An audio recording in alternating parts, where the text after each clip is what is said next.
सुप्रभात, नमस्कार, वंदन। बच्चों, क्लास 11th का 3 महाद्वीपों में फैला हुआ साम्राज्य, रोमन साम्राज्य के बारे में हम लोग पढ़ने वाले थे। और ये जो हम लोग पढ़ने वाले बच्चों, हिस्ट्री का चैप्टर है। ये क्या है? हिस्ट्री का चैप्टर है, ठीक है ना। तो हिस्ट्री का जो है 3 महाद्वीपों में फैला हुआ साम्राज्य का ये जो है पार्ट 2 है। और हम लोग देखेंगे कि पार्ट 2 में जो है क्या क्या पढ़ना है। हम लोग जो है बच्चों राजतंत्र के बारे में पढ़ के आए हैं। और राजतंत्र में हम लोग ये देखें कि रोमुलस और रेमस, है ना, दो जो है मंगल देवता के जो 2 पुत्र थे, उन्होंने जो है रोम या रोम नगर का जो स्थापना किया, ठीक है ना। 753 से लेकर के 753 से लेकर के जो है 510 ईस्वी तक जो है राजतंत्र चला, है ना, राजतंत्र चला, जिसमें जो है रोम्यूलस, ठीक है ना, और इसका सगा भाई जो था वो रेमस, ठीक है ना। ये दोनों ने मिलकर के जो है रोमन नगर का जो है या रोम नगर का जो है स्थापना किया था, ठीक है ना। और इसमें हम लोग देखे बच्चों कि जनसंख्या जो है जनसंख्या, ठीक है ना, रोमुलस जो क्या करता था, जनसंख्या की वृद्धि के लिए वो क्या किया था कि जो आतंकवाद हुआ करता था या जो आक्रमणकारी हुआ करता था, अपराधी हुआ करता था, वो उन्होंने जो है रोम के अंदर उनको शरण देने का काम लोग करते थे, ठीक है ना, रोमुलस के द्वारा। अब उसके अंतर्गत जो है जनसंख्या जो है 2 भागों में उन्होंने जो है वहाँ जो है रहता था या बांट दिया। कहिए कि एक था पैट्रिशियन, कौन था? पैट्रिशियन नामक जो है एक जनसंख्या होता था, और एक जो है प्लेबियन होता था। क्या होता था? प्लेबियन, ठीक है ना। ये प्लेबियन क्या है या पैट्रिशियन क्या है? तो ये जो है कह सकते हैं कि जो राजा कुल के जो लोग हुआ करते थे, है ना, या राजा वर्ग के जो लोग होते थे, उसको पैट्रिशियन का नाम दिया जाता था। और जो बाहर से जो अपराधी को रखा गया था या सामान्य नागरिक को जो है प्लेबियन कहा जाता था। ये जो है हम लोग पढ़ के आ रहे हैं, ठीक है ना। अब पैट्रिशियन और साथ ही जो है प्लेबियन दोनों जो है मिल करके एक जो है कहिए कि एक संस्था का निर्माण किया। चलिए आगे हम लोग संस्था के बारे में जानते हैं। संस्था में जो है बच्चों संस्था, ठीक है ना, संस्था की अगर हम लोग बात करें तो 2 संस्था यहाँ पर जो है लेकर के आया था, जिसको हम लोग बोल रहे थे कोमियाटा, ठीक है ना, कोमियाटा। इसका ज़्यादा जिक्र नहीं मिलता है कोमियाटा का, लेकिन आपको जो है सीनेट का जिक्र आपको मिलेगा, ठीक है ना। हालांकि अगर हम लोग कोमियाटा की बात करें बच्चों, तो कोमियाटा जो है, कोमियाटा जो होता था बच्चों, राजा द्वारा तय किया गया उत्तराधिकारी के सदस्य होते थे। कोमियाटा के अंदर जो है राजा द्वारा जो तय किया जाता था, किसके द्वारा? तो राजा के द्वारा जो उत्तराधिकारी तय किया जाता था, उसको जो है कोमियाटा कहा जाता है। और जो चुनाव होकर के या रोमन साम्राज्य में जो है सीनेट एक शक्तिशाली राजनीतिक संस्था थी, जो सम्राट के लिए जो है एक सलाहकार परिषद के रूप में काम करती थी, ठीक है ना। और सीनेट में जो है कुलीनबर्ग किसको कहा जाता है? सीनेट पैट्रिशियन को, ठीक है ना। पैट्रिशियन के सदस्य शामिल होते थे। जो पैट्रिशियन के लोग जो उत्तराधिकारी चुनते थे, या राजा जो क्या करता था अपना उत्तराधिकारी चुनता था, उसको कोमियाटा कहा जाता था। लेकिन पैट्रिशियन के ही अंतर्गत जो है सीनेट में सदस्य होते थे, यानी सामान्य जनता को सीनेट में शामिल नहीं किया जाता था। आपको ये याद रखना पड़ेगा, ठीक है ना। ये पैट्रिशियन के सदस्य शामिल होते थे और घरेलू और विदेशी नीति पर जो है निर्णय लेने में शामिल होता था। यह जो है एक सलाहकार संस्था है। अभी जैसे वर्तमान में हम लोग कह सकते हैं कि भारत को चलाने के लिए एक संविधान बनाया गया। क्या बनाया गया है? संविधान, जिसको कानून का किताब कहते हैं, ठीक है ना, इंग्लिश में कॉन्स्टिट्यूशन कहते हैं। तो ये जो है सीनेट उसी तरह का काम करता है। तो आगे हम लोग देखेंगे। अभी जो हम लोग पढ़ने वाले हैं बच्चों, आज जो हम लोगों का होगा पार्ट 2 में गणतंत्र काल, ठीक है ना। और गणतंत्र काल जो है 509 बीसी से 509 बीसी, या कहिए कि 510 बीसी से लेकर के आपका 27 बीसी के बीच जो है दिखा रहा है, ठीक है ना। 27 बीसी तक जो है गणतंत्र काल के बारे में हम लोग देखेंगे। चलिए अब यहाँ जो है गणतंत्र में क्या कहता है देखते हैं हम लोग। क्योंकि राजतंत्र हम लोग पढ़ चुके थे, तो यहाँ गणतंत्र में हम लोग देखेंगे कि एट्रिब्यूशन, राजतंत्र के प्रति रोमन जनता में व्याप्त असीम घृणा के भाव ने रोम में गणतंत्रात्मक शासन की स्थापना का मार्ग प्रशस्त किया। देखिए वहाँ जो है राजतंत्र के अंतर्गत जो होता था घृणा होता था, यानी जो पैट्रिशियन है ना, या कहिए कि अभिजात वर्ग के लोग होते थे, अभिजात वर्ग के लोग जो होते थे, वो क्या करता था कि निम्न वर्ग वाले को किन दृष्टि से देखता था? तो घृणा दृष्टि से देखता था, ठीक है ना। किस काल में? तो राजतंत्र में। इसको हम लोग पैट्रिशियन भी कह सकते हैं। क्या कहेंगे? पैट्रिशियन, ठीक है ना। पैट्रिशियन क्या करता था? प्लेबियन, ठीक है ना, प्लेबियन वर्ग के लोगों से क्या करता था? घृणा करता था। और यही कारण है कि राजतंत्र का अंत हुआ, ठीक है। अब यहाँ पर कहता है कि असीम घृणा के भाव ने रोम में गणतंत्रात्मक शासन की स्थापना का मार्ग प्रशस्त किया। आखिर गणतंत्रात्मक क्यों आया, यानी गणतंत्र काल क्यों आया? और राजतंत्र का पतन क्यों हुआ? यही बोल रहे हैं क्योंकि वहाँ जो है ज्यादातर घृणा का भाव था, ठीक है ना। निम्न वर्गों को या कहिए कि प्लेबियन वर्ग के लोगों को घृणा की दृष्टि से पैट्रिशियन या राजा परिवार के लोग देखते थे, ठीक है ना। आगे देखिए यहाँ पर कहता है कि गणतंत्रात्मक व्यवस्था में अधीन राजा के स्थान दो मजिस्ट्रेट, देखिए यहाँ पर क्या हो गया कि अब गणतंत्रात्मक व्यवस्था के अधीन जो है राजा के स्थान में या राजा के स्थान पर दो मजिस्ट्रेटों ने ले लिया, यानी जो है अब सीनेट क्या करने लगा है। देखिए यहाँ सीनेट क्या करा है कि ये जो है संविधान के रूप में काम करने लगा। पहले तो राजतंत्र में राजा के उत्तराधिकारी ही शासन संभालता था, लेकिन अब सीनेट क्या करता है कि राजा की जगह पर दो पद जो है नियुक्त करता है, जिसमें दो मजिस्ट्रेट होते हैं, ठीक है ना, जिन्हें क्या कहा जाता है, कौंसल कहा जाता है। क्या कहा जाता है? कौंसल या कौशल, ठीक है ना, कौंसल पढ़ाएगा ये। कौंसल का जो है नियुक्त किया कौन? सीनेट। राजा के जगह पर जो है दो कौंसल या अर्थात कह सकते हैं मजिस्ट्रेटों का बहाली किया गया, किसके द्वारा? सीनेट के द्वारा। रोम साम्राज्य के काल को संभालने के लिए जो है अब सीनेट जो है दो कौंसल का जो है नियुक्त किया। अब आगे हम लोग देखेंगे कि ये कौंसल कानून प्रस्तावित करता है। ये जो कौंसल है वो क्या करता है? कानून को बहाल करता है, ठीक है। न्यायाधीश का काम करता है, जब कोई गलती करता है तो जस्टिस देने का काम जो है कौंसल के द्वारा किया जाता है, ठीक है। आपको ये जो है आपको याद रखना है कि सीनेट जो है दो जो कौंसल का बहाली किया है, ये क्या है? न्यायाधीश के रूप में काम करता है। ये दोनों जो है किस रूप में काम करता है? न्यायाधीश के रूप में, ठीक है ना। तथा युद्ध काल में सेना का संचालन करता है, सेना की बहाली करता है। फिर बोला संभवतः रोमन जनता ने शासन के सभी सूत्र एक सोची समझी रणनीति के तहत दो कौंसल निहित किए, यानी पूरा जो है सोची समझी एक कह सकते हैं रणनीति या स्ट्रेटेजी के साथ जो है दो कौंसल की बहाली की जाती है। क्यों? तो रोमन में जो है शासन व्यवस्था को सुदृढ़ करने के लिए, ठीक है ना। चलिए आगे बोलता है संकट काल अथवा आपातकाल में इन कौशलों को हटाकर, देखिए कौंसल को हटा दिया जाता है। आपातकाल जब आ जाती है तो कौंसल को क्या कर दिया जाता है? हटाकर 6 माह हेतु अधिनायक या डिक्टेटर के पद को भी प्रावधान किया गया था। जब जो है कर सकते हैं कि वहाँ के लोग जो है गरीबी या भूखमरी के कारण जो है मरने लगा या आपातकाल आ गया, ठीक है ना, किसी कारण, तो उस समय क्या होता था कि कौंसल को हटा करके जो है डिरेक्टर की बहाली कर दी जाती थी। अब गणतंत्र के सबसे निम्न पायदान जो जिसको हम लोग बोल रहे हैं कि निम्न है ना, छोटा निम्न पायदान नागरिकों के संसद तथा ऊपरी पायदान कौंसल को जोड़ने वाली सर्वाधिक महत्वपूर्ण कड़ी सीनेट थी। देखिए सीनेट क्या करता था? सीनेट जो है वो पैट्रिशियन पैट्रिशियन ठीक है, पैट्रिशियन को किससे जोड़ने का काम करता था? तो प्लेबियन के साथ, ठीक है ना। प्लेबियन के साथ जो है ये जो है जोड़ने का काम करता था, ये याद रखिएगा, ठीक है ना।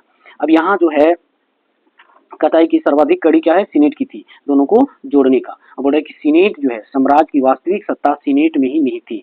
जितना भी रोमन साम्राज्य के हम लोग पढ़ रहे हैं, तो रोमन साम्राज्य के अंदर जो है क्या होता था कि वास्तव में जो है सत्ता किसके हाथ में थी? तो सीनेट के हाथ में थी, ठीक है ना। और सीनेट ही क्या करता था? कौंसल का नियुक्ति करता था या डिरेक्टर का जो है नियुक्त करके जो है रोमन साम्राज्य को संभालता था। अब यहाँ की कौंसल के लिए नीति निर्देशन का काम जो है सीनेट द्वारा ही किया जाता था। नीति निर्देशन का मतलब है कि जो स्ट्रेटेजी या पॉलिसी बनाई जाती थी रोमन साम्राज्य का विकास और विस्तार के लिए, तो उसका जो है सीनेट के द्वारा किया जाता था। अब यहाँ है कि उच्च वर्ग के लोगों की सभा थी जिसमें अनुभवी और बुद्धिमान व्यक्ति थे। सीनेट के अंदर जो है किस तरह के लोगों को रखा जाता था ये भी देख लीजिए। यहाँ जो है कहता है कि सीनेट के अंदर जो है उच्च वर्ग के लोग, पहले तो उच्च वर्ग किसको कहा जाता है? तो अभिजात वर्ग को। अभिजात किसको कहा जाता है? तो पैट्रिशियन को, ठीक है ना। उच्च वर्ग जो है पैट्रिशियन को कहा जाता है, ठीक है ना। और पैट्रिशियन वर्ग के लोग ही जो है जिसमें अनुभवी होता था, जो बुद्धिमान व्यक्ति होता था, वही जो है सीनेट में होता था। अब यहाँ कहता है कि इसमें वे लोग भी होते थे जो पूर्व कौंसल रहे हों, यानी जैसे सीनेट के द्वारा जो है जो पूर्व में कौंसल नियुक्त हुआ हो, ठीक है ना। जो कौंसल ये तो काफी जो है अनुभवी होगा, सत्ता को संभाल चुका है या सलाह दे चुका है, नियम बना चुका है, तो ये काफी अनुभव हुआ व्यक्ति जो है रहता है। फिर उसको जो है फिर से सीनेट में अधिकारी के रूप में चुना जाता है, ठीक है ना, ये कह रहा है। अब बोले कि गणतंत्र के समस्त महत्वपूर्ण कार्य जैसे सार्वजनिक व्यय, जिसको हम लोग बोलते हैं नेशनल इनकम के जरिए जो है देश के अंदर जितने भी इंफ्रास्ट्रक्चर का डेवलपमेंट होता है ना, या विदेश नीति, सैन्य प्रबंधन तथा प्रांतीय शासन जो आदि पर सीनेट का ही नियंत्रण होता था। सीनेट जैसा चाहता था उस आधार पर जो है रोमन साम्राज्य के अंदर सार्वजनिक व्यय, विदेश नीति यानी फॉरेन पॉलिसी, या फिर कह सकते हैं कि आर्मी मैनेजमेंट से रिलेटेड हो, या फिर कह सकते हैं कि प्रांतीय प्रशासन की बात हो, शासन की बात हो, सब में जो है सीनेट के द्वारा जो है नियंत्रित होता था या संभाला जाता था। कहने का मतलब है सीनेट एक कानून है, ठीक है ना, कानून के अधीन जो है रोमन साम्राज्य जो है नियंत्रित होती थी, संचालित होती थी, ठीक है। अब यहाँ पर हम लोग देखेंगे कि गणतंत्रात्मक शासन वर्ग में जो संघर्ष हुआ, देखिए संघर्ष तो होना है, ठीक है ना, बिना संघर्ष का जो है देश डेवलपमेंट नहीं होगा या रोमन साम्राज्य का विस्तार नहीं होगा। देखिए बच्चों, आपको जो है ना सीनेट के बारे में विशेष रूप से आपको जानकारी रखना है। सीनेट जो हुआ करता था, सम्राट को या जो है राजाओं को या फिर कहिए कि अधिकारियों को सलाह देने का काम करता था, कानून बनाना उसका काम था, न्याय व्यवस्था को संचालित करना था, साम्राज्य की रक्षा करना था, ठीक है ना। साथ ही जो है प्रांत की प्रशासनिक देखभाल के लिए जो है 2 कौंसल या मजिस्ट्रेट या कहिए कि डायरेक्टर का जो है नियुक्त करता था। अधिकारियों को राजा के अनुरूप ही शक्तियाँ दी जाती थी। जो अधिकारी सीनेट के अंदर होता था, कौंसल जो होता था 2, इसको जो है राजा के अधीन जो है शक्तियाँ प्रदान होती थी, ठीक है ना। लेकिन यहाँ पर जो है ये मात्र 1 वर्ष के लिए चयनित होता है। आपको अगर बोलेगा कि कौंसल जो है कितने वर्षों के लिए चुना जाता था, तो कौंसल जो है बच्चों 1 वर्ष के लिए चुना जाता था, ठीक है ना। अगर इसका कार्यकाल अच्छा रहा, इसका जो है अच्छा प्रशासनिक नीति पॉलिसी अच्छा रहता था, तो उसका कार्यकाल बढ़ाया जाता था। लेकिन जो है सीनेट के अंतर्गत जो है कौंसल का जो बहाली होती थी या डायरेक्टर की बहाली होती थी, मजिस्ट्रेट की बहाली होती थी, वो 1 वर्ष के लिए होता था, ठीक है ना। इन अधिकारियों की नियुक्ति 1 वर्ष के लिए होता था और नियुक्ति प्रत्यक्ष चुनावों द्वारा होता था। जो सक्षम होता था, काबिल होता था, उसी को कौंसल बनाया जाता था, जो बुद्धिमान होता था, जो अनुभवी होता था, ठीक है ना। कितने वर्षों के लिए? तो 1 वर्षों के लिए होता था। चलिए यहाँ पर हम लोग देखने वाले हैं कि गणतंत्र शासन में वर्ग संघर्ष कैसे होता था। वर्ग कहने का मतलब क्या है?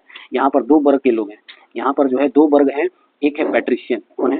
पैट्रिशियन, पैट्रिशियन जो है, और एक जो है प्लेबियन, प्लेबियन, ठीक है, जिसको हम लोग निम्न वर्ग कहते हैं, प्लेबियन, प्लेबियन वर्ग है। तो ये 2 वर्गों के बीच जो है संघर्ष। वर्ग का मतलब क्या है? जनसंख्या। देखिए जनसंख्या इसलिए हम पहले समझाए थे कि वहाँ जो है जनसंख्या 2 तरह के था, यानी लोग 2 तरह के थे। पैट्रिशियन जो उच्च वर्ग के लोग हैं, जो है उच्च वर्ग के लोग हैं, और एक जो है निम्न वर्ग का है, ठीक है ना। निम्न वर्ग के लोगों को प्लेबियन कहा जाता था। जो सामान्य नागरिक, जो बाहर से आए हुए जो है अपराधी लोग थे, साथ ही वहाँ की सामान्य जनता थे, जैसे किसान हो गए, मजदूर हो गया, ठीक है ना, या कारीगर हो गया। और पैट्रिशियन जो होता था राजा परिवार के सदस्य होते थे, जिसको अभिजात वर्ग भी कहा जाता था, ठीक है ना। इन दोनों वर्गों के बीच क्या संघर्ष है, इसी से कहानी है। अब यहाँ बोले कि रोमन साम्राज्य मुख्यतः 2 वर्गों में, पैट्रिशियन और प्लेबियन में विभाजित था, देखिए। उसके बाद पैट्रिशियन उच्च वर्ग था, जो राजा परिवार के वर्ग में आते थे, जो धनी और कुलीन, देखिए कभी कभी कुलीन शब्द समझ में नहीं आता, तो कुलीन वर्ग को अभिजात कहा जाता है। क्या कहा जाता है? अभिजात वर्ग कहा जाता है, ठीक है, ये आपको याद रखना है। तो उच्च वर्ग को क्या कहा जाता है बच्चों? अभिजात वर्ग कहा जाता है, ठीक है ना। चलिए आगे हम लोग देखते हैं। यहाँ पर जो है कहता है कि आरंभ में सीनेट के प्राय समस्त सदस्य जो है पैट्रिशियन वर्ग में के ही लोग थे, यानी जो सीनेट के अंदर जो है, सीनेट के अंदर जितने भी अधिकारी होते थे या चयनित लोग होते थे, वो ज़्यादातर जो है उच्च वर्ग के लोग ही रहता था। जो भी निर्णय लेता था, जो भी नीति या पॉलिसी कानून बनाता था या सलाह देता था देश को चलाने को लेकर के, तो वो जो अधिकारी था पैट्रिशियन वर्ग से ही ज़्यादातर लोग थे, ठीक है ना। बोला ये लोग प्लेबियन वर्ग का बहुअधि शोषण करता था, यानी ज़्यादातर जो है घृणा करता था, उन लोगों को मजबूरन काम करवाता था, चूंकि वो लोग गरीब था, ठीक है ना, और उन पर अत्याचार करते थे। अतः अपने कष्टों के निवारण के लिए जो है प्लेबियन वर्ग जो है, प्लेबियन क्या करता है, एकजुट होकर गणतंत्र के साथ जो है असहयोग आरंभ कर दिया। यानी जो है कहने का मतलब है कि जो पेट्रिशियन वर्ग के द्वारा जो सुविधा दिया गया था, उसको जो है बहिष्कार करने लगा, असहयोग करने लगा, यानी जो है शासन चलाने में सहयोग नहीं करने लगा। और अगर अभी हम लोग देखें कि अगर कोई बिल्डिंग बनता है बच्चों, तो बिल्डिंग जब बनता है तो वहाँ जो है लेबर का काम कौन करता है? निम्न वर्ग के लोग करता है, कारीगर लोग करता है, ठीक है ना। तो अगर मान लीजिए कारीगर वर्ग जो है, अगर देश को चलाने के लिए या फिर साम्राज्य को चलाने में जो है मदद नहीं करे, असहयोग करे, तो देश जो है या कहीं विकास रुक जाएगा, ठीक है ना।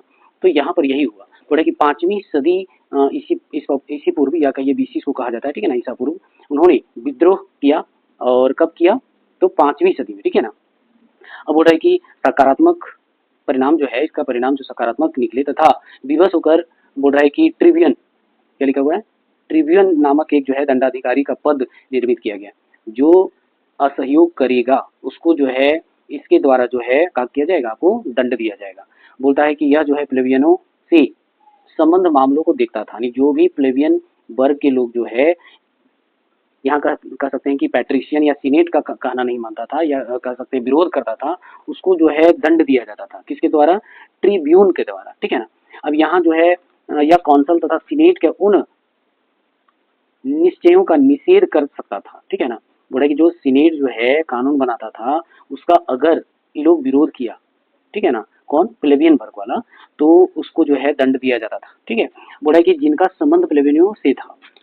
अब बोला कि ट्रिब्यून प्लेबियन वर्ग से ही एक प्लेबियन वर्ग द्वारा ही 1 वर्ष हेतु चुनी जाता था। यानी जो है देखिए यहाँ पर ट्रिब्यून जो है कहाँ किस वर्ग से चुना, जैसे यहाँ पर देख सकते हैं कि रोमन के अंदर जो है दो वर्ग है, एक है पैट्रिशियन, ठीक है ना, पैट्रिशियन, एक है पैट्रिशियन और एक आप देख रहे हैं कि यहाँ पर जो है प्लेबियन है, ठीक है ना। अब यहाँ क्या है कि अगर ये असहयोग करेगा साम्राज्य को चलाने के लिए तो इसी वर्ग से जो है एक जो है दंडाधिकारी चुन दिया जिसको कहा जा रहा है ट्रिब्यून, ठीक है ना। अब मान लीजिए इस वर्ग के लोग अगर जो भी साम्राज्य को चलाने में सहयोग नहीं करेगा तो ये क्या देगा, दंड देगा। तो इसी इसी वर्ग से चुन दिया कि बताओ तुम, इसको ज्यादा जानकारी होगा है ना, जो कि सेम वर्ग से बिलोंग करता था। अब आगे आते हैं, यहाँ बोल रहा है कि प्लेबियनों ने कालांतर में अपनी एक लोकसभा या कमिसिया ट्रिब्यूटा स्थापित किया। देखिए जो है प्लेबियन जिसको निम्न वर्ग के लोग कह रहे हैं वो एक जो है एक संस्था का जो है निर्माण करता है जिसका नाम है कमिसिया ट्रिब्यूटा, ठीक है ना। बाद में ट्रिब्यूनों का चयन इसी सभा द्वारा होने लगा। देखिए जो है अब जो है प्लेबियन इनका एक नेता चुना जाने लगा, जो है प्लेबियन वर्ग भी जो है अपना एक मान किया, चूंकि जो सीनेट था, सीनेट में ज्यादातर जो है वर्चस्व जो है उच्च अधिकारियों का था, पेट्रिशियन का था इसमें ज्यादा दबदबा। लेकिन अब जो है प्लेबियन भी एक संस्था बना लिया, ठीक है ना, जिसका नाम है कमिसिया ट्रिब्यूटा, ठीक है ना। अब इसी में जो है ट्रिब्यूनों का जो है चयन किया जाने लगा, ये संस्था के द्वारा जो है चयन किए जाने लगा। और इसके द्वारा कौन सी चयन किया जाता था, कौंसल का, ये याद रखना है, किसका, तो कौंसल का, ठीक है, या फिर मजिस्ट्रेट का, डिटेक्टर का, ठीक है ना। और कमिसिया ट्रिब्यूटा के द्वारा जो है ट्रिब्यूनों का जो है चयन होने लगा।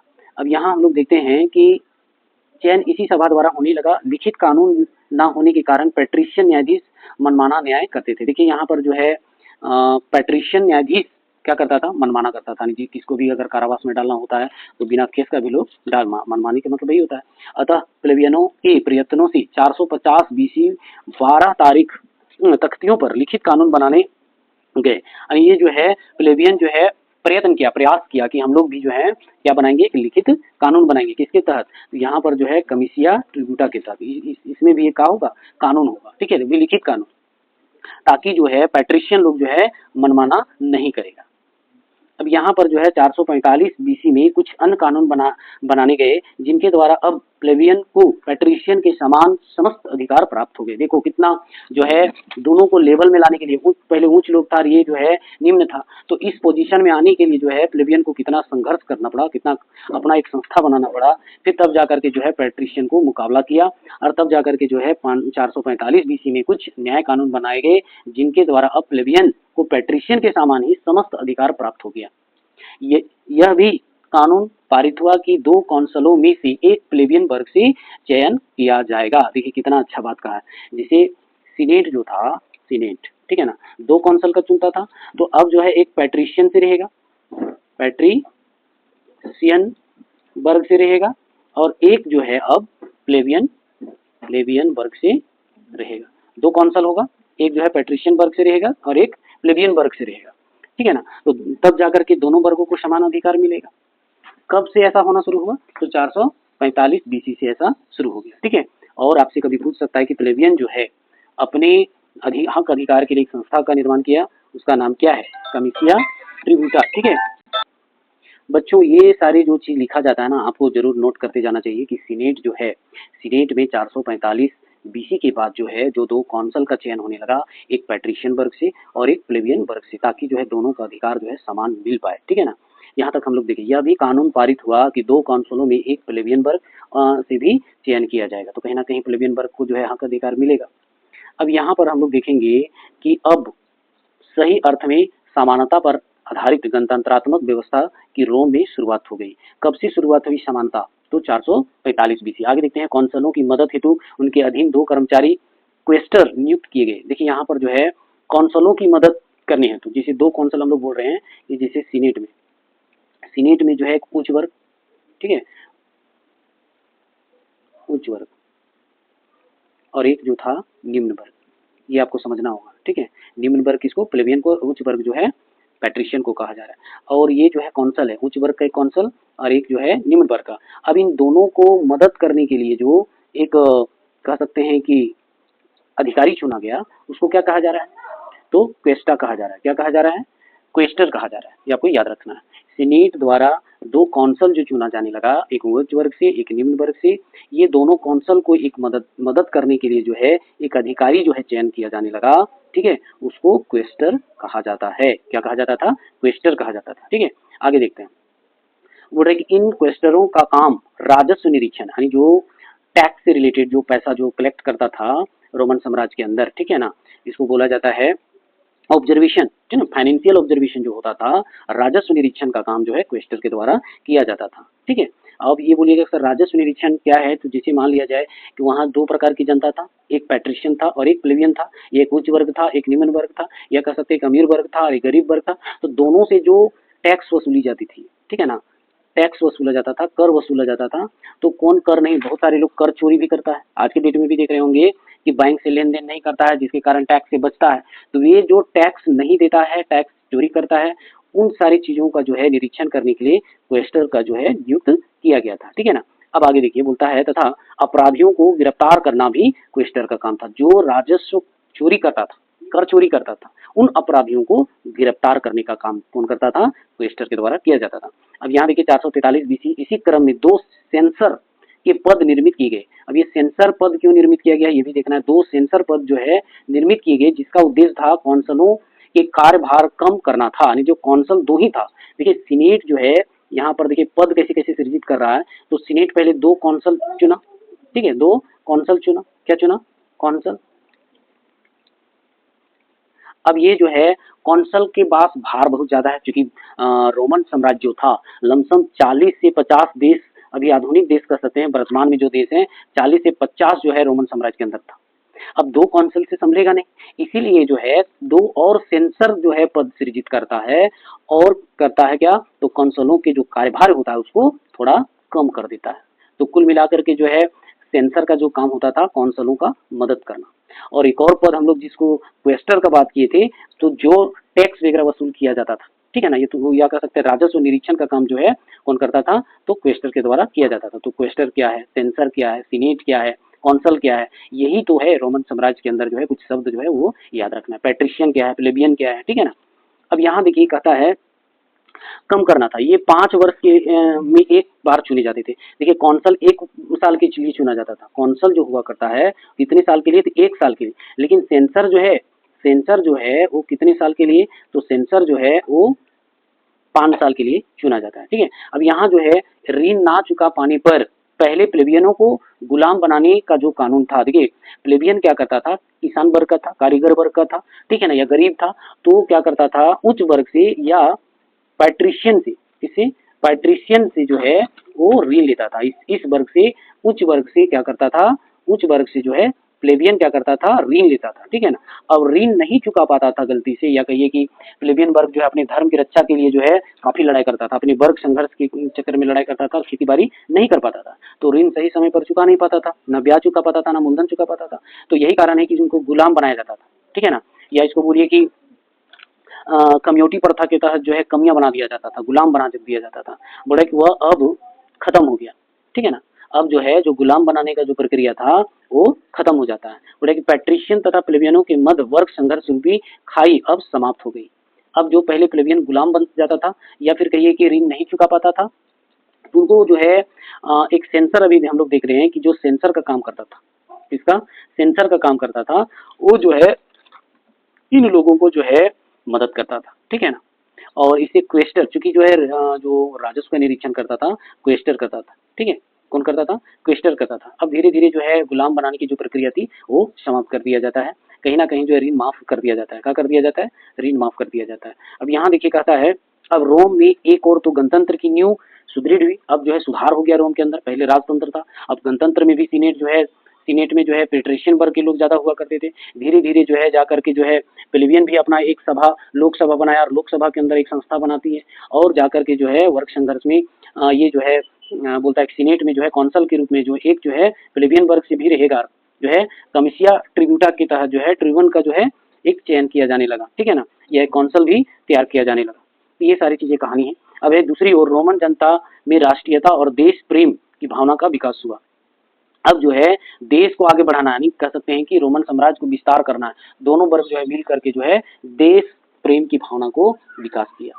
अब आगे हम लोग देखने वाले हैं रोमन गणतंत्र का जो है राज्य का कैसे विस्तार होता है। ठीक है, आगे हम लोग देखने वाले हैं बच्चों कि रोमन साम्राज्य या रोमन जो है गणतंत्र जो है कैसे इसका जो है विकास होता है, विस्तार होता है, उसके बारे में। अब वर्ग संघर्ष से निकल कर, वर्ग संघर्ष अब धीरे धीरे समाप्त हो जाता है, उससे निकल जाता है रोमन साम्राज्य। ठीक है ना। अब रोमन गणतंत्र ने अपनी साम्राज्य का विस्तार किया।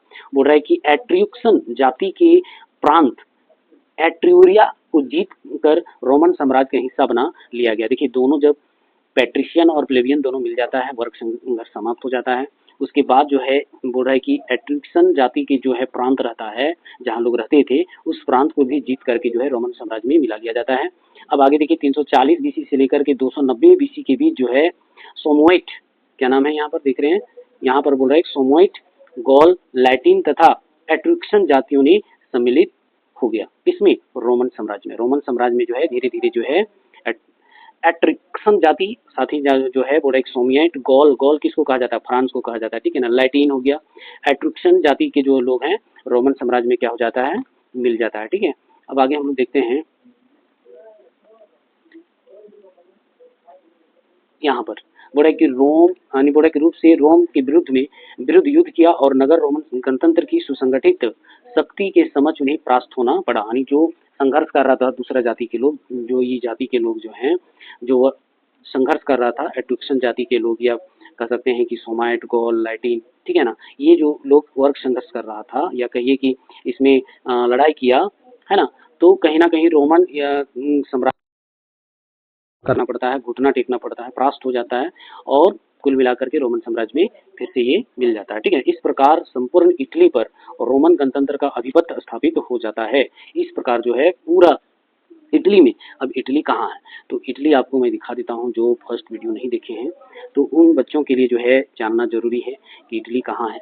तो देख सकते हैं कि ये जो है आपका भूमध्य सागर है, ये जो है क्या है, भूमध्य सागर है। ठीक है बच्चों, ये भूमध्य सागर के चारों ओर जो है रोमन साम्राज्य का विकास होता है, और भूमध्य सागर को जो है रोमन साम्राज्य का हृदय कहा जाता है। ये जो है आपका जो है इटली है, ये जो है ना आपका इटली है। ठीक है, यहाँ पर रोम है, यहीं पर जो है रोम है, और रोम जो है 753 बीसी में जो है इसकी स्थापना रोम नगर का होता है, कौन, रेमुलस और रेमस के द्वारा। फिर जो है यहाँ पर देख सकते हैं कि पूरा इटली में जो है गणतंत्र जो है लागू हो जाता है। पूरी इटली में जो है क्या है, ये इटली है, इटली, पूरा इटली में अब जो है क्या हो जाता है, तो गणतंत्र जो है बहाल हो जाता है। ठीक है, आगे देखते हैं हम लोग।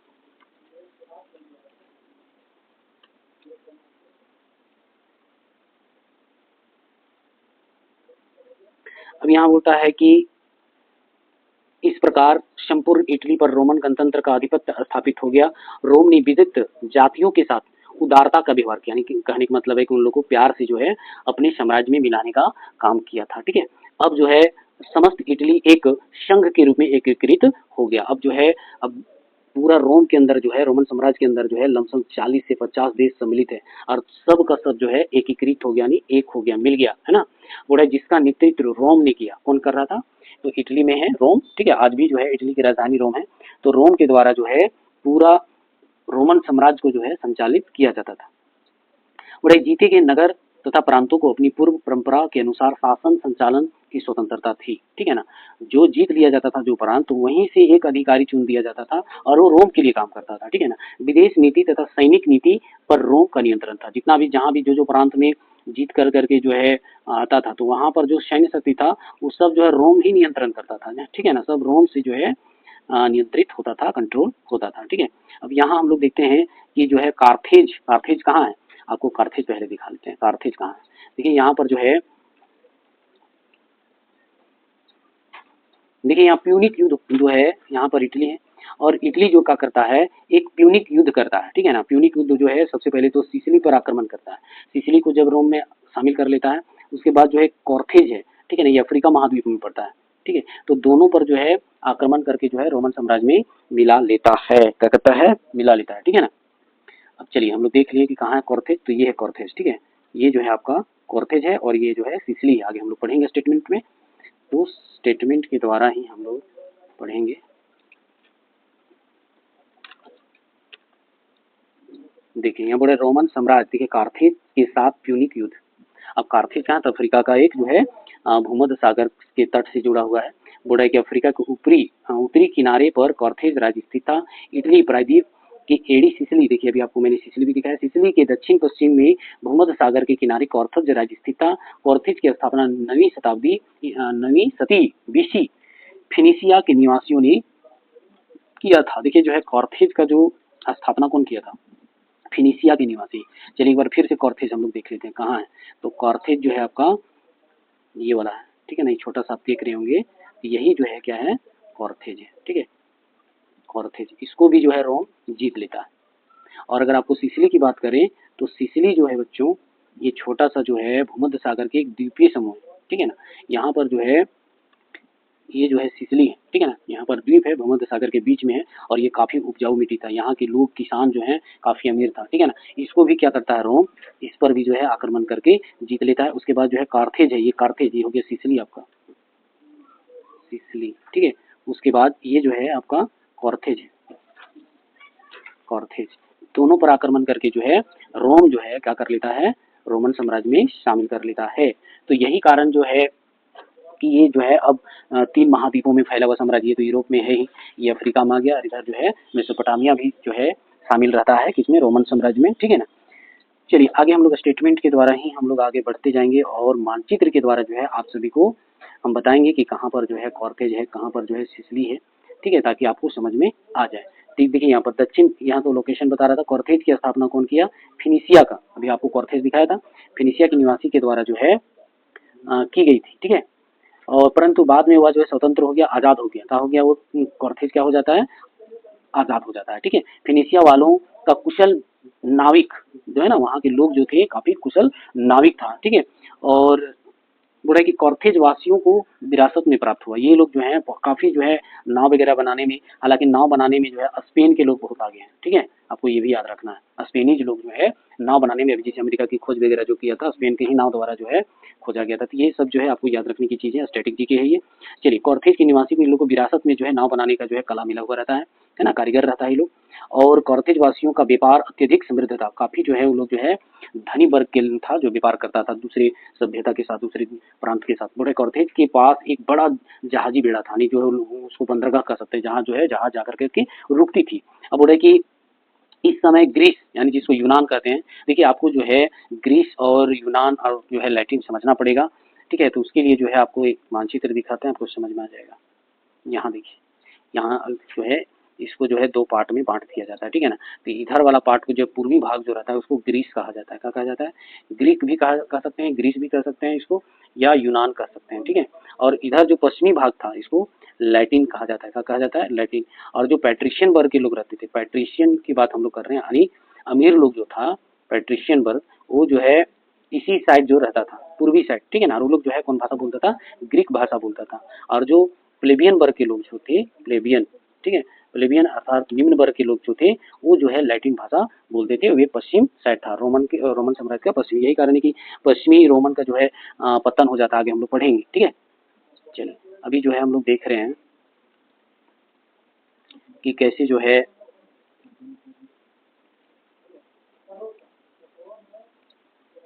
यहाँ पर जो है,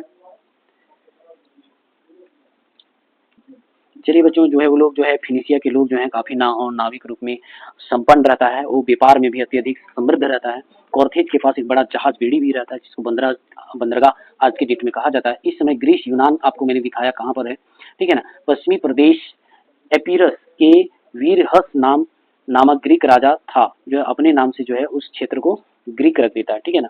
बड़ा कि इटली तथा सिसिली, इटली और सिसिली बहुत जो है आमने सामने रहता है। इटली तथा सिसिली को जीत कर, ठीक है, अपने राज्य में मिलाने की महत्वाकांक्षा त्याग कर वापस लौट गया, यानी जीता। यानी बोल रहा है कि एपीरस के जो वीरहस नाम करके एक राजा जो रहता है, ग्रीक राजा, वो क्या करता है, इटली और सिसिली को जीत लेता है, लेकिन फिर से वापस लौटा देता है। ऐसा जो है त्यागी राजा बहुत कम मिलता है, जो लास्ट में जो है रिटर्न कर देता है, वापस कर देता है, ठीक है ना। लेकिन ग्रीक ने क्या कर दिया था, लौटा दिया था। इसीलिए जो है पूरा प्रांत को जो है पूर्वी भाग वाले को ग्रीक कहा जाता है, ठीक है। अभी यहाँ देखिए रोमन गणराज्य का विस्तार जो है दक्षिण तक हो गया, मगर सिसिली कॉर्थेज के हाथ में हाथ लग गया, यानी जो है सिसिली पर ज्यादातर जो है कॉर्थेज का नियंत्रण होने लगा। देखिए यहाँ पर जो हम लोग जो है कॉर्थेज देख लेते हैं कहाँ पर है, यहाँ से हम लोग देखते हैं, ठीक है ना। ये वाला जो एरिया है आपका, ये हो जाता है सिसिली, ठीक है। और ये है आपका कॉर्थेज, तो इस पर भी जो है यानी कॉर्थेज का ही सिसिली पर जो है, किस पर, तो सिसिली पर, ठीक है ना, कॉर्थेज का जो है नियंत्रण हो जाता है, कॉर्थेज का ही नियंत्रण हो जाता है, ये कह रहा है, ठीक है। अब यहाँ पर हम लोग देखेंगे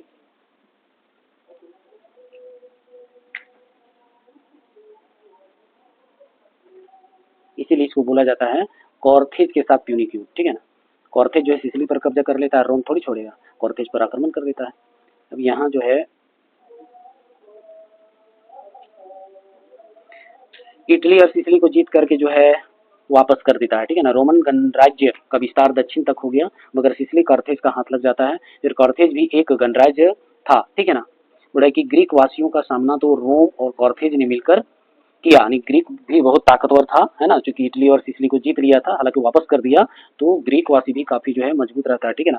अब बोल रहा है कि मगर ग्रीकों के वापस जाने के बाद इन दोनों में सिसिली को लेकर वैमनस्य होने लगा, किसके किसके बीच, कॉर्थेज और रोमन साम्राज्य के बीच, ठीक है। अब बोला कि सिसिली एक उर्वरक भूमि वाला प्रदेश है, हमने बताया भी था कि जो वो भूमध्य सागर के बीच में एक जो है द्वीप है, तो काफी जो है वहां पर जलोढ़ मिट्टी पाई जाती है, काफी उपजाऊ मिट्टी पाई जाती है, जिसको उर्वरक कहा जाता है। फर्टिलिटी जो है उस सॉइल्स में बहुत ज्यादा होता है ना। अब यहाँ पर कहता है कि वास्तविकता तो यह थी कि रोम को कॉर्थेज का बढ़ता व्यापार तथा समृद्ध फूटी आंख भी नहीं सुहाती, यानी कॉर्थेज के लोग जो थे काफी जो है समृद्ध था व्यापार के मामले में, कृषि के मामले में, नाव के मामले में, तो रोमन वाले को बोल रहा है कि फूटी आंखी जो है, फूटी आंख भी नहीं, यानी अच्छा से नहीं देख पाता था, इसके साथ जो है लोग ईर्ष्या करता था, अतः इनके मध्य संघर्ष अस्वयंभावी हो गया, यानी जो है होना तय हो गया, है ना। संघर्ष किसके किसके बीच, रोम और कॉर्थेज के बीच। अब यहाँ जो है इस संघर्ष में कड़ी में रोम तथा कॉर्थेज के बीच 264 से लेकर के 146 बीसी के मध्य जो है 3 प्यूनिक युद्ध हुआ, ठीक है। 3 बार लड़ाई हुआ सिसिली को लेकर, क्योंकि सिसिली पर कब्जा किसका था, कॉर्थेज का, सिसिली पर कब्जा किया, फिर जो है कॉर्थेज पर भी किया, और कॉर्थेज को भी अपना रोम जो है अपने में मिला लेता है। अब यहाँ देख लेते हैं, कॉर्थेज पर पूर्ण अधिकार के पश्चात ग्रीक के शेष द्वीप राज्यों को भी रोम ने अपने अधिकारों में ले लिया, देख लिया ना। यहाँ पर जो है द्वीप कौन, जो सिसिली बोल रहे थे, सिसिली को भी जीत लिया, और ग्रीक को भी तो वापस करके चला गया था, साथ ही जो है कॉर्थेज को भी लास्ट में रोमन साम्राज्य अपने अधिकार में ले लेता है। अब यहाँ जो है प्यूनिक युद्धों के बाद रोमन साम्राज्य का जो है विस्तार पश्चिम स्पेन, अभी मैंने स्पेन का भी जिक्र किया था, जहाँ पर जो है नाव बनाने में काफी एक्सपर्ट हैं, इन लोगों को विरासत में जो है मिला हुआ है कारीगरी के हुनर, ठीक है ना। लेकर पूर्व एशिया माइनर तक, देखिए एशिया भी आ गया, जहाँ पर हम लोग मेसोपोटामिया की बात, चूंकि कॉर्थेज के लोग काफी व्यापार में समृद्ध था, नाव बनाने में भी था, ठीक है ना, तो वो जो है नाव के माध्यम से जो है मेसोपोटामिया वगैरह भी चले जाते थे। अब यहाँ जो है इस विस्तार को दिए गए मानचित्र में स्पष्ट देखा जा सकता है, जैसे अभी आपको मानचित्र में तो मैंने दिखाया कहाँ कॉर्थेज है, कहाँ सिसिली है ना, कहाँ रोमन है, ठीक है, रोम है। बड़े रोमन साम्राज्य के विस्तार से प्रभावित होकर एशिया माइनर की एक राज्य ने तो स्वेच्छा से ही अपने आप को रोमन साम्राज्य के अधीन कर दिया, ठीक है ना, अपने आप को बोले नहीं नहीं, जब इतना रोमन साम्राज्य जो है समृद्ध है, तो हम इसके साथ ही मिलकर के व्यापार करेंगे, और जो है रोमन साम्राज्य के अधीन अपने आप को समर्पित कर देता है कुल मिलाकर के। अब रोमन वासियों को लगने लगा कि समस्त विश्व पर अधिकार कर उन्हें विश्व राज्य स्थापित कर लिया, यानी इतना लंबा चौड़ा जो है 40 से 50 कह सकते हैं देश जो है रोमन साम्राज्य के अंदर आने लगा। इसलिए अब रोमन वासियों को लगने लगा कि पूरी दुनिया में जो है मेरा वर्चस्व होगा, है ना। चलिए आगे हम लोग देखते हैं कि गणतंत्र कर्मिक पतन, ठीक है, इसको हम लोग ना देख करके इस पर आते हैं, जूलियस सीजर के बारे में हम लोग देख लेते हैं। जूलियस सीजर के बारे में आपको बहुत जरूरी है जानना, जूलियस सीजर को क्यों सौंपी जाती है, ठीक है, क्यों सौंपी जाती है सत्ता, इसके बारे में हम लोग देखेंगे, ठीक है। प्यूनिक युद्ध के बाद जो है मेन ये आता है, जो है सीनेट क्या करता है, सीनेट के द्वारा जो है, सीनेट के द्वारा जो है एक प्राइमेट बनाया जाता है, प्रथम ये जो है 2-3 प्राइमेट बनाता है, प्राइमेट का मतलब एक गुट बनाता है, ठीक है ना, एक संगठन बनाता है जिसका नाम है प्रथम प्राइमेट, ट्राइमे ट्राइब्रेट ट्राइब्रेट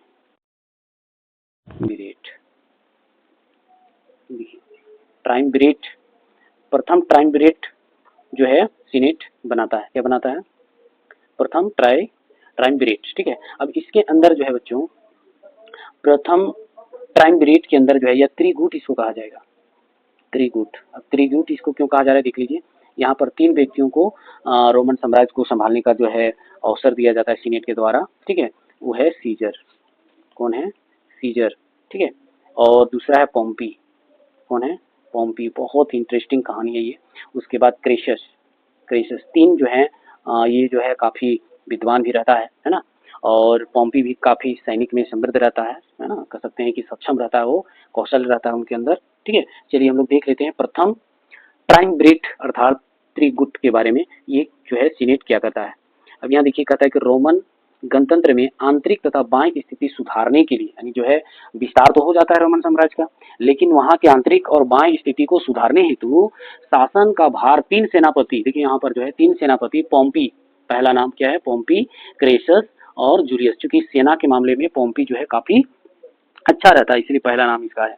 अब बोला है कि सीजर को सौंपा जाता है, यानी सीजर, पॉम्पी, क्रेसस और जूलियस सीजर को, सीजर का पूरा नाम क्या है जूलियस सीजर, ठीक है ना, तीनों को सौंपा जाता है। अब बोला कि इस सेनापति शासक त्रयी का प्रारंभ जो है 60 बीसी में हुआ। अब हम लोग सीधा 60 बीसी में आ गए, ठीक है। अब बोला कि पॉम्पी एक कुशल और अद्वितीय सैनिक था, ऐसा अकेला ऐसा सैनिक था जिसके अंदर जो है लड़ने की क्षमता था, क्षेत्र को जीतने की क्षमता था। अब बोला कि योग्यता से परिपूर्ण था।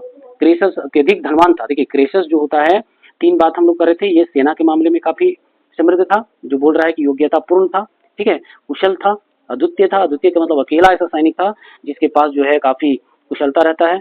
क्रेसस क्या रहता है, काफी वो धनवान रहता है। और जूलियस सीजर की बात अगर हम लोग करें तो जूलियस सीजर बहुमुखी प्रतिभा संपन्न व्यक्ति था जिसके अंदर जो है चतुर भी था, यानी जो है स्ट्रेटेजी बनाने के मामले में जूलियस सीजर काफी माहिर था। वक्ता बहुत अच्छा बोलता था, है ना, विद्वान भी था। उसके बाद सुलेखक, यानी वो जो है प्रत्येक वर्ष जो है वृतांत भी लिखता था। राजनीति का कुशल खिलाड़ी भी था, यानी कैसे कब कौन सा स्ट्रेटेजी को अपनाना है वो था। तो तीनों तीन तरह के जो है महान व्यक्ति था रोमन साम्राज्य सीनेट के अंदर। पॉम्पी के बारे में आप देखिए कि वह जो है कुशल और अद्वितीय सैनिक होता है, योग्यता के मामले में तो खैर कहना नहीं है, बहुत आगे रहता है। साथ ही क्रेसस बहुत धनवान रहता है, ठीक है। और तीसरा जो बच जाता है जूलियस सीजर, वो तो भैया चतुर रहता है, ठीक है, चतुर वक्ता भी रहता है, विद्वान भी रहता है, लेखक भी होता है, राजनीतिक का कुशल खिलाड़ी रहता है। तो तीनों महारत हासिल किया हुआ अधिकारी था। अब आगे हम लोग देखेंगे कि रोम में आंतरिक स्थिति अत्यंत जो है चिंताजनक थी, क्योंकि वर्ग संघर्ष वगैरह भी चलता था वहां पर, ठीक है। बड़ा युद्ध से मंदी आ गया था, यानी ज्यादातर जो है युद्ध करने के चक्कर में जो है डेवलपमेंट नहीं हो पाया। गुलाम, ठीक है, भूमिहीन, जैसे जो प्लेबियन वर्ग के लोग जो हैं, एक बार पैट्रिशियन वर्ग से ऋण ले लेता था और वह नहीं चुका पाता था तो जमीनें जो है ले लेता था और गुलाम बना देता था। तो यही है कि आंतरिक स्थिति को सुधारने के लिए इन तीनों महान व्यक्तियों को जो है सौंपा गया था। अब यहाँ बोलता है कि कृषकों और मजदूरों की संख्या अत्यधिक बढ़ गई थी, यानी जो पढ़ना लिखना तो है नहीं, तो अब क्या होता था कि लोग जो है कृषि वर्ग, ज्यादातर तो प्लेबियन वर्ग के लोग थे, ठीक है ना। जहां भी आप देखेंगे राजा जो है अल्पसंख्यक रहता है, लेकिन शासन पैट्रिशियन वर्ग का ही था। और प्लेबियन वर्ग की संख्या ज्यादा थी, लेकिन वो लोग किस तरह के लोग थे, तो मजदूर था, है ना। बोले कि धनवान लोगों हेतु ये गुलाम और मजदूर खेल तमाशे के साधन बन गए थे, है ना। अब आगे यहाँ देखिए क्या कहता है कि ग्लैडिएटर ग्लैडिएटर उन गुलाम पहलवानों को कहा जाता था जो संपन्न लोगों को मनोरंजन प्रदान करने हेतु दूसरे योद्धाओं और जंगली जानवरों से अखाड़ों में लड़ते थे। आप लोग तो लोग देखे होंगे मोहनजोदाड़ो, तो मोहनजोदाड़ो पिक्चर में देखे होंगे ऋतिक रोशन के जो है लड़वाया गया था, जो जंगली लोग थे, ठीक है ना, जो एकदम जिंदा लोग मांस खाता था। तो उसी को जो है उसी तरह जो है रोमन साम्राज्य में भी जो है कुछ गुलाम लोगों को ग्लैडिएटर कहा जाता था, जो काफी पहलवान होता था और वह जो है मनोरंजन का काम करता था, ठीक है। दूसरे योद्धाओं के साथ भी लड़ाया जाता था, साथ ही जंगली जानवर के साथ भी अखाड़ों में लड़वाया जाता था। और कौन देखने जाता था, पेट्रिशियन वर्ग के लोग देखने जाते थे। देखिए यहाँ भी क्या बोलता है, इस मनोरंजन हेतु रोम में कई अखाड़े एवं रंग भूमि बनाई गई थी, यानी जो है ग्लैडिएटर को लड़ाने के लिए जो है अखाड़े भी बनवाए गए थे। बोल रहा है कि उसके बाद कोलोसियम रोम के एक बड़ा तथा प्रसिद्ध अखाड़ा था। देखिए वहां पर एक इसमें जो है जैसे क्रिकेट वगैरह में कोलकाता वगैरह में देखेंगे स्टेडियम जो है काफी विख्यात है, तो उसी तरह जो है इसमें लड़ने उड़ने के लिए जो एक अखाड़ा था वो था, उसका नाम था कोलोसियम, ठीक है। ये जो है बहुत बड़ा अखाड़ा था जिसमें जो है 45,000 दर्शक जो है बैठने की व्यवस्था था। जो कौन लड़ता था, ग्लैडिएटर जब लड़ता था तो वहाँ जो है 45,000 उस अखाड़े में बैठने की व्यवस्था की गई थी। इससे अनुमान लगाया जा सकता है कि ग्लैडिएटरों का दंगल रूपी खेल देखने में संपन्न लोग अधिक रुचि लेते थे। तो संपन्न लोग कौन होते हैं, पैट्रिशियन या उच्च वर्ग, ठीक है, उच्च वर्ग के लोग जो है इसको देखने के लिए काफी भीड़ लगा देते थे। अब यहाँ जो है ग्लैडिएटर लोग मनोरंजन का साधन तो थे ही, साथ ही वे एक दूसरे के साथ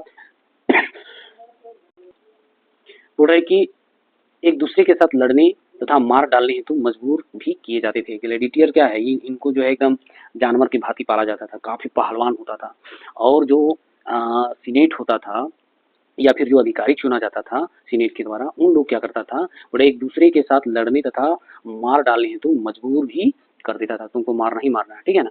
अब यहाँ पर जो है इससे रोमन गणतंत्र के गरीब एवं गुलाम वर्ग में असंतोष व्याप्त हो गया। और कैसे लोगों को मरवाया जाता था, गरीब लोगों को, ठीक है ना। अब बोल रहा है कि जो ग्लेडिएटर भी होता था वो गुलाम वर्ग से ही बिलोंग करता था।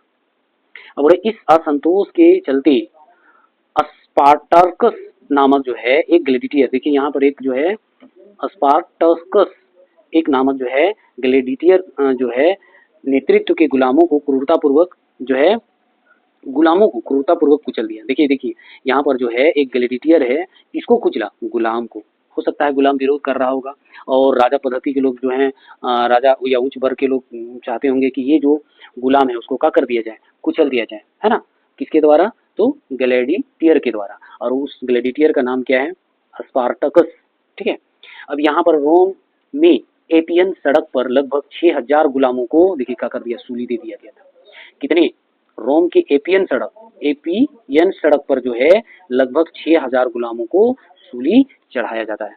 इतना जो है क्रूरता हो गया था रोमन साम्राज्य के अंदर। अब बोल रहा है कि सेनापतियों ने एक और तो आंतरिक विद्रोह का दमन किया, यानी शोषण किया, दूसरी ओर सीनेट पर हावी होने लगे, यानी जो है सेना सीनेट पर भी हावी होने लगा। और इसलिए आगे चलकर रोम दो शक्तियों या शक्तिशाली सेनापति पोम्पी और जूलियस सीजर का उदय हुआ। यही कारण है कि पोम्पी और जूलियस सीजर का जो है उदय होता है। काफी जो है सेनापति जो है वो सीनेट पर जो है हक और अधिकार जमाने लगता है, या कहिए कि जो भी निर्णय सीनेट लेता है उसका जो है ये लोग मान और वैल्यू देना बंद कर देता है, ठीक है। यही कारण है कि ये दो सेनापतियों का जो है उदय होता है, किसका, पोम्पी और जूलियस सीजर, जिसको हम लोग बोल रहे थे ट्राइमविरेट, ठीक है। अब पोम्पी जो है हम लोग अभी देखें कि काफी जो है सेना में सामर्थ्य रहता है, लेकिन जूलियस सीजर की बात करें तो जो है विद्वान भी रहता है, बहुत कूटनीति का काम करता है, ठीक है ना। और यहाँ देखिए रोमन साम्राज्य के पूर्वी प्रदेशों पर अर्थात एशिया माइनर पर पोम्पी ने अपनी धाक जमाई। देखो कहाँ पर, तो एशिया माइनर पर जो है पूर्वी क्षेत्र, यानी पूर्वी जो है रोम के पूर्व साइड जो है किसका, तो पोम्पी का अधिकार जो है या धाक जमाने लगता है, ठीक है। हालांकि ये सेना रहता है, ठीक है, सीनेट का क्या रहता है, ये सेना, लेकिन सीनेट पर भी ये धाक जमाने लगता है। अब यहाँ पर जो है रोम गणतंत्र के पश्चिम में जूलियस सीजर। अब देखिए यहाँ पर हम लोग देख लेते हैं थोड़ा सा, ये आपका है, ठीक है ना, ये जो है आपका जो है रोमन साम्राज्य पूरा है ये। अब ये पूरब साइड जो है इधर जो है पोम्पी जो है अधिकार कर लेता है, कौन करता है, पोम्पी, ठीक है। और इधर वाला एरिया में सीजर, जिसका नाम है पूरा नाम जूलियस सीजर, ये काफी चतुर रहता है, विद्वान रहता है, लेखक रहता है ना, राजनीतिक में काफी अनुभवी रहता है। पोम्पी जो रहता है ये सेना में काफी सक्षम रहता है, परिपूर्ण रहता है, ठीक है। अब ये जो है पूरब साइड जो है जिधर एशिया वाला भाग रहता है उधर जो है इसका धाक जमने लगता है, और पश्चिम साइड जो है जूलियस सीजर का अधिकार हो जाता है। चलिए अब हम लोग जो है स्टेटमेंट के द्वारा ही आगे बढ़ेंगे। अब यहाँ पर देखिए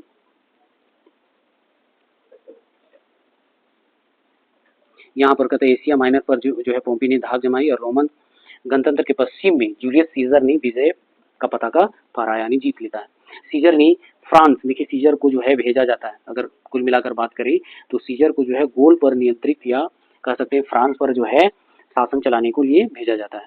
अगर हम लोग जूलियस सीजर के बारे में बात करें बच्चों, तो जूलियस सीजर का जो नियुक्ति होता है ना वो सीनेट ही करता है। कौन करता है, सीनेट ही करता है। और इसको जो है फ्रांस भेजा जाता है, कहाँ भेजा जाता है, फ्रांस। उस समय इसको गॉल कहा जाता था, यह याद रखना, गॉल, ठीक है।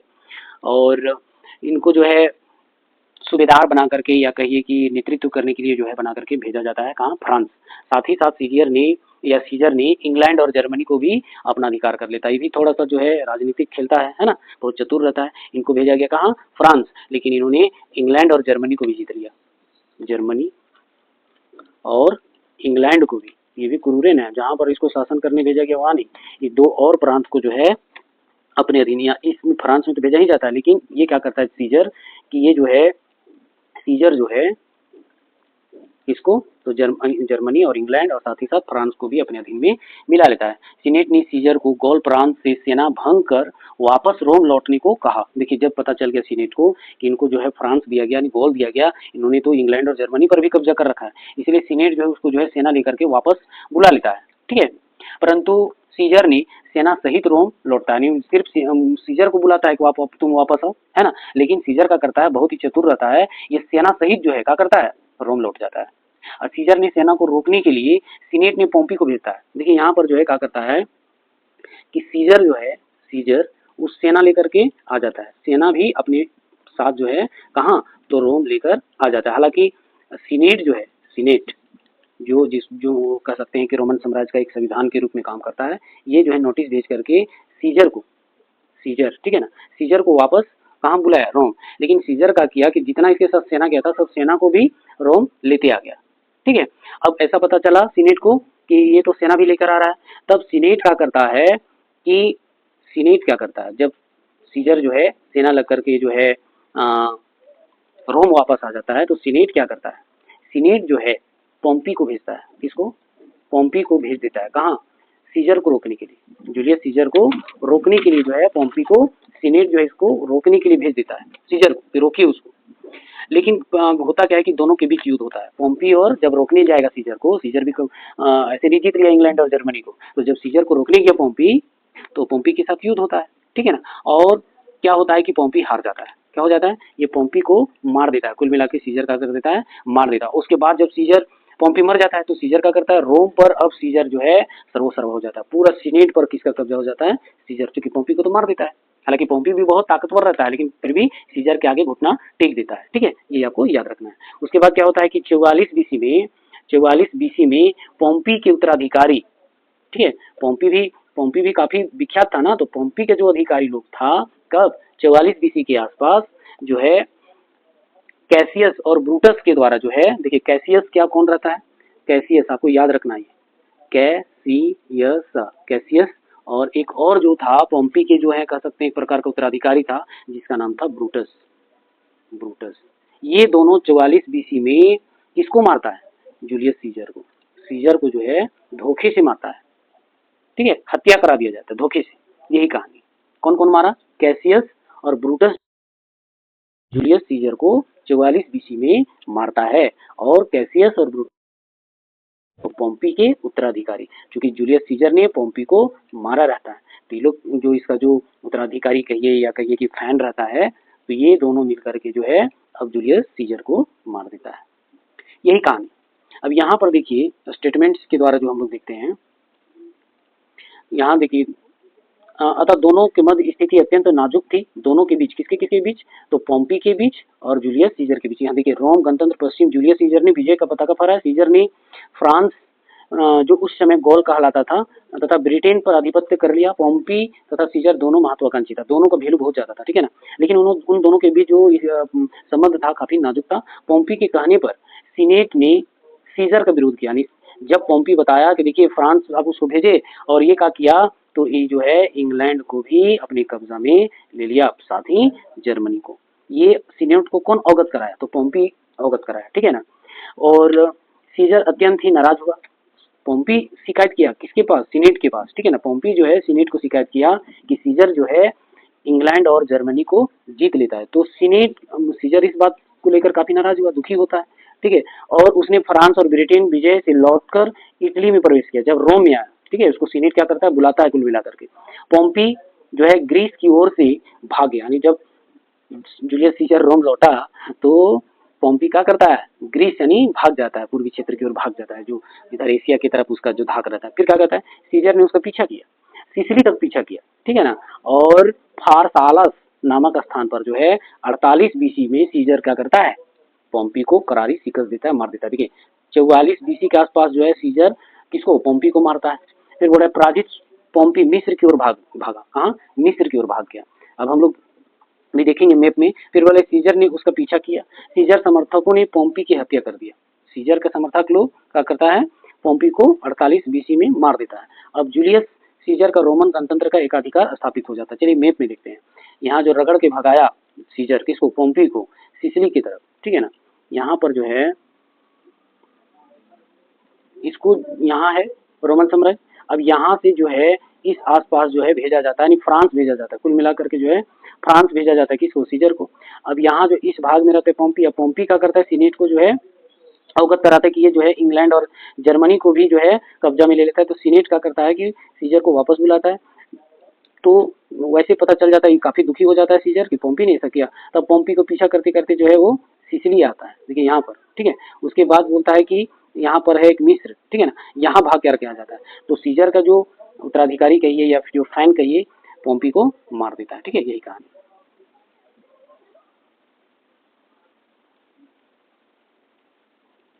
यहाँ देखिए किस स्थान पर जाकर के मारता है, तो फारसालस नामक स्थान पर जो है 48 बीसी में सीजर ने पोम्पी को करारी शिकस्त दी। पराजित पोम्पी मिस्र की ओर भागा, जैसे कि अभी मैंने बताया, इसको इजिप्ट भी कहा जाता है। सीजर ने उसका पीछा किया। सीजर समर्थकों ने पोम्पी को हत्या कर दिया। अब जूलियस सीजर एकलौता हो जाता है ना, एकलौता जो है रोमन गणतंत्र का जो है पूरा आधिपत्य या फिर कह सकते हैं वर्चस्व हो जाता है। अब यहाँ रानी क्लियोपेट्रा से सीजर का भेंट, जैसे मिस्र जाता है तो मिस्र में राजा की बेटियों को क्लियोपेट्रा कहा जाता है, ठीक है ना। अब ये क्या करता है, जब जूलियस सीजर पोम्पी का पीछा करता हुआ मिस्र के अलेक्जेंड्रिया तक पहुंचा तो वहां उसकी मुलाकात टोलमी वंश के राजकुमारी, हमने कहा राजकुमारी, राजा की बेटी क्लियोपेट्रा से हुई। क्लियोपेट्रा बहुत ही सुंदर राजकुमारी थी और जूलियस सीजर ने उससे प्रेम हो गया। देखिए कहाँ गया, रगड़ते रगड़ते पोम्पी को पता चला कि इसको क्लियोपेट्रा से मुलाकात हो जाता है जूलियस सीजर को, और क्लियोपेट्रा से प्रेम भी हो जाता है, ठीक है। अब ये क्या करता है कि मिस्र में रहकर जूलियस सीजर देवता पूजा करने लगता है। देखो यहीं पर ही भटक जाता है कौन, जूलियस सीजर। जूलियस सीजर का करता है, देवता का पूजा करता है। राजा पूजा से प्रभावित हुआ, कौन कह सकते हैं कि जो मिस्र का राजा था, ठीक है ना। और राजकुमारी क्लियोपेट्रा के साथ साथ इस मूर्ति पूजा भी करने लगता है। रस्मों के साथ वह रोम वापस लौटा, यानी जो रस्म पूजा पाठ फिर यहाँ रोम में भी बहाली कर देता है, देवी देवता का पूजा लोग करने लगता है, ठीक है। उसने अपनी एक मूर्ति बनवाकर स्थापना मंदिर में एक की एवं उसकी पूजा के लिए, देखो जूलियस सीजर इतना क्रूर कैसे हो गया, जहाँ मंदिर बनाया गया था अपना एक जो है कह सकते हैं कि मूर्ति बनवा लिया अपना, और भगवान के बगल में जो है अपना जो है अपना मूर्ति खड़ा कर, मान लीजिए पहले से देवता का स्टेच्यू लगा हुआ है, वो जूलियस सीजर का करता है तो उसी के बगल में अपना भी एक जो है मूर्ति बनवाकर स्थापना मंदिर की एवं उसकी पूजा के लिए, देखिए आगे क्या कहता है, और मंदिर में पुजारी का भी नियुक्त कर देता है। देखिए कह सकते हैं कि देवता देवी देवता का जो जहाँ पर मूर्ति लगा हुआ था, ये अपना भी एक जो है स्टेच्यू बनवा करके वही देवी देवता के बगल में जो है रखवा देता है और उस मंदिर के लिए पुजारी नियुक्त कर देता है। प्रजातंत्रीय परंपराओं का परित्याग कर वह राज सिंहासन पर बैठने लगा। अब जो है गणतंत्र की जगह पर फिर से जो है साम्राज्यवाद की ओर आने लगा, या फिर कहिए कि राजतंत्र की ओर जो है वो राजा के सिंहासन पर बैठने लगा, कौन, जूलियस सीजर, ठीक है। तथा राजदंड धारण किया, माने जो भी उसके प्रति उसका विरोध में जो जाएगा उसको क्या दिया जाएगा, दंड दिया जाएगा, ठीक है। 46 अब 48 में तो पोम्पी को मारा, तब जाकर के अपने आप को हीरो बन गया। अब 46 बीसी में सीनेट, देखिए सीनेट जूलियस सीजर को जीवन भर हेतु डायरेक्टर नियुक्त कर देता है कि अब जो है तुम यहाँ का पूर्ण रूप से क्या हो गया, हीरो बन गया। देखिए अब सीनेट भी क्या कर जाता है, हार जाता है जूलियस सीजर के आगे, और जूलियस सीजर ही सीनेट को जूलियस सीजर को क्या कर देता है, तो कह सकते हैं कि पूरा जो है जब तक कुछ जिंदा रहेगा तब तक डायरेक्टर के रूप में जो है वो काम करेगा। फिर इससे रोमन गणतंत्र की प्रजातांत्रिक भावनाओं को ठेस पहुंचाने, जो प्रजातंत्र या गणतंत्र की स्थापना हुआ था, अब तो फिर एक व्यक्ति के हाथ में अगर आ जाएगा, वो व्यक्ति है जूलियस सीजर, तो कहीं ना कहीं अपना मनमानी करेगा, ठीक है। तो वहां के लोगों को उनकी भावना पर ठेस पहुंचता है, ठीक है। अब यहाँ देखिए, अतः कुछ लोग उसके विरोध हो गए, किसका, जूलियस सीजर का या सीनेट का कहिए। राजा बनने का आरोप लगाया गया, किस पर, तो जूलियस सीजर पर, कि तुम राजा बन गए, फिर से राजतंत्र ले आएगा, ठीक है ना, तो उसका विरोध हो गया। अब 44 बीसी में जो ब्रूटस नामक व्यक्ति था, ये पोम्पी का जो है उत्तराधिकारी रहता है, ठीक है।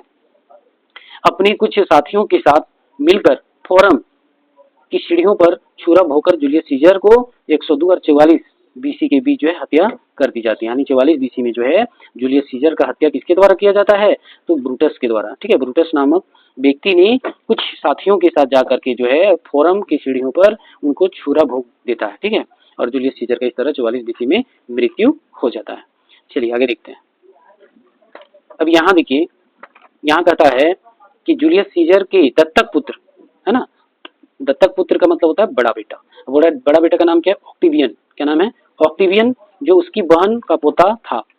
अब बोल रहा है कि सीजर के मित्र मार्क एंटोनियो ने मिलकर सीजर की हत्या का बदला लिया। देखो कौन कौन, तो एंटोनियो, एंटोनियो कौन है, ऑक्टिवियन कौन है, ठीक है, इसके बारे में। यानी प्रथम ट्राइमविरेट जो बना था उसमें जूलियस सीजर, पोम्पी और क्रेसस था, ठीक है ना। लेकिन ट्राइमविरेट 2 अब जो है दूसरा ट्राइमविरेट, ठीक है, विरेट बनाया गया जिसमें जो है ऑक्टेवियन और एंटोनी, ठीक है, एंटोनी। अब एंटोनी और ऑक्टेवियन के बीच एक संबंध रहता है।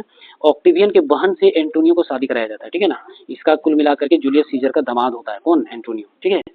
यहाँ जो है एंटोनियो जूलियस सीजर का जो एक बेटा रहता है जिसका नाम रहता है ऑक्टेवियन, और लेपिडस, ठीक है, जूलियस सीजर के अनुयायी रहता है। यहाँ पर 3 रहता है, यहाँ पर जो है ट्राइमविरेट 2 में कौन कौन रहता है, तो ऑक्टेवियन पहला व्यक्ति हो गया जो जूलियस सीजर से रिलेटेड है, और एक जो है एंटोनी, ये दूसरा हो गया। एक और लेपिडस, इन तीनों को कौन कौन बनाता है, तो सीनेट, ठीक है, सीनेट जो है इन तीनों को अबर सौंपता है। और एंटोनी कौन रहता है, तो आपको पता होना चाहिए कि सीजर का जो है ये दामाद है, ठीक है ना, ऑक्टेवियन का जीजा जी है। और लेपिडस कौन है, तो सीजर का जो है उत्तराधिकारी है, ठीक है, या कहिए फाइन है या अनुयायी है, ठीक है। अब यहाँ पर क्या होता है, ट्राइमविरेट 2 बन गया। अब यहाँ देखिए, यहाँ पढ़िए आप, यहाँ कहता है कि एंटोनियो से मिलकर सीजर की हत्या का बदला लेना चाहिए। तीनों जो है ऑक्टेवियन, एंटोनी और लेपिडस जो है किसको, जूलियस सीजर को जो ब्रूटस वगैरह मिलकर के मारा था उसको जो है हत्या करना चाह रहा है, बदला लेना चाह रहा है। रोमन साम्राज्य के पश्चिमी भाग का अधिकार ऑक्टेवियन को मिलता है, पश्चिमी भाग जो अपना जो सीजर को मिला रहता है पश्चिमी भाग, ये जो अपना ऑक्टेवियन ही रखता है, ठीक है। और पूर्वी भाग जो है जहाँ पोम्पी का अधिकार था वहाँ जो है मार्क एंटोनियो को दिया जाता है। पश्चिमी में जो है ऑक्टेवियन और इधर जो है एंटोनी संभालता है, ठीक है। सीजर की तरह ही क्लियोपेट्रा की प्रेम पास के चक्कर में यानी पढ़कर एंटोनी भी व्यक्ति देवी देवता को जो है पूजा के फेर में पड़ गया। इससे लाभ उठाकर सीनेट की अनुमति से ऑक्टेवियन, देखिए सीनेट की अनुमति से जो है ऑक्टेवियन एंटोनी पर चढ़ाई कर दी और एंटोनी परास्त हुआ। देखिए ये जो कहानी है यहाँ जो होता है बच्चों, ऑक्टेवियन कौन, ऑक्टेवियन, और इधर था इसका साथ में एंटोनी, ठीक है। ये दोनों मिलकर जो है जो जूलियस सीजर को मारा था ब्रूटस, ठीक है, उन दोनों के बीच जो है यानी ब्रूटस ये इसको मार देता है। ये दोनों मिलकर के जो है ब्रूटस को क्या करता है, मार देता है, ठीक है। कहाँ पर, फिलिपी में युद्ध हुआ जिसमें जो है कैसियस नामक जो व्यक्ति रहता है, कैसियस और ब्रूटस की हत्या कर दिया जाता है। फिर से रोम साम्राज्य में सेकेंड ट्राइमविरेट ऑक्टेवियन, एंटोनी और लेपिडस को सत्ता संभालने को सीनेट ने दे दिया जाता है इन लोगों को, है ना। और कैसियस और ब्रूटस की हत्या होने के बाद सेकेंड ट्राइमविरेट से लेपिडस अपने आप को अलग कर लेता है। देखिए लेपिडस जो है, अभी बोलिए यहाँ पर सेकेंड ट्राइमविरेट में 3 व्यक्ति था, कौन कौन था, तो ऑक्टेवियन था, एंटोनी था और लेपिडस। तो लेपिडस जो था सीजर का अनुयायी था, इसलिए जैसे ही ब्रूटस को मारता है ये दोनों मिल करके, या ऑक्टेवियन या एंटोनी और लेपिडस तीनों मिल करके जो है ब्रूटस को मारता है। ब्रूटस कौन होता है, तो पोम्पी का अनुयायी होता है। पोम्पी के अनुयायी जो है जूलियस सीजर को मारा रहता है। तो जूलियस सीजर का बदला लेने के लिए जो है ऑक्टेवियन और जो है एंटोनी जो है मिलकर के ब्रूटस को मारता है और इस तरह लेपिडस अपने आप को अलग कर लेता है, ठीक है ना। लेपिडस जो रहता है जूलियस सीजर का अनुयायी रहता है, ये भी इन दोनों के साथ ये भी शामिल रहता है, लेपिडस भी शामिल रहता है। तो ये क्या करता है कि जैसे ही इसका लेपिडस का मकसद रहता है कि जैसे हम ब्रूटस को मारेंगे हम अपने आप को अलग कर लेंगे, हमको लड़ाई झगड़ा नहीं करना है, ठीक है। अब यहाँ समझिए, बोलते हैं कि ऑक्टेवियन और एंटोनी दोनों के बीच पारिवारिक संबंध रहता है। कुल मिलाकर के जो ऑक्टेवियन जो होता है ना, अभी हम लोग ऑक्टेवियन की बात कर रहे हैं, ये जो रहता है एंटोनी इसका जीजा रहता है, ऑक्टेवियन की बहन से इसका शादी हुआ रहता है, ठीक है। और इसलिए दोनों आपस में जो है रोमन साम्राज्य का बंटवारा भी कर लेता है। और ये जो है पश्चिमी और इसको जो है पूर्वी एरिया दे दिया जाता है। ये पश्चिम वाला जो एरिया है, पश्चिम वाला एरिया ये, और पूर्वी एरिया जो है इसको दे दिया जाता है, ठीक है। पूरब वाला एरिया मार्क एंटोनी को दे दिया जाता है। दोनों बांट के चलाने लगा रोमन साम्राज्य को। एंटोनी को मिस्र भी मिलता है, ठीक है ना। और अफ्रीका भाग जो है, जैसे मिस्र का हिस्सा भी इसको मिलता है, तो क्या करता है कि एंटोनी जब मिस्र जाता है और मिस्र की रानी क्लियोपेट्रा से विवाह कर लेता है, क्योंकि ऑक्टेवियन के बहन के साथ पहले मार्क एंटोनी का शादी हो रहता है। लेकिन जैसे मार्क एंटोनी कहाँ आता है, मिस्र, ठीक है ना। तो यहाँ की रानी क्लियोपेट्रा जो रहती है, राजा का जो पुत्री रहती है, उससे विवाह करता है कौन, मार्क एंटोनी। तो इस तरह जो है ऑक्टेवियन के बहन को ये तलाक दे देता है, ठीक है ना। जिससे ऑक्टेवियन अब ये दोनों मान लीजिए इसकी बहन को तलाक दे दिया तो छोड़ेगा नहीं इसको, मार्क एंटोनी को। तो मार्क एंटोनी के बीच जो है तनाव बढ़ जाता है, ठीक है। और दोनों के बीच जो है ऑक्टिवियम का युद्ध होता है, दोनों के बीच लड़ाई होती है, ठीक है। और इस युद्ध में मार्क एंटोनी और क्लियोपेट्रा दोनों जो है सिकंदरिया भाग जाता है। ये दोनों जो है अफ्रीका में एक सिकंदरिया है, वहां पर भागकर चला जाता है। किसके डर से? ऑक्टिवियन के डर से जो है मार्क एंटोनी मिस्र से कहाँ भाग जाता है? सिकंदरिया। और ऑक्टिवियन पीछा करते करते वहां भी पहुंच जाता है और अंतिम में जो है एंटोनी और क्लियोपेट्रा, ठीक है। अब यहाँ पर देख सकते हैं, यहाँ है और ये ऑक्टिवियन, ये इसको पीछा करते करते जो है एंटोनी और क्लियोपेट्रा को सिकंदरिया तक पहुंचता है और जो है ये दोनों आपस में जाकर के लास्ट में आत्महत्या कर लेता है। चलिए बच्चों आज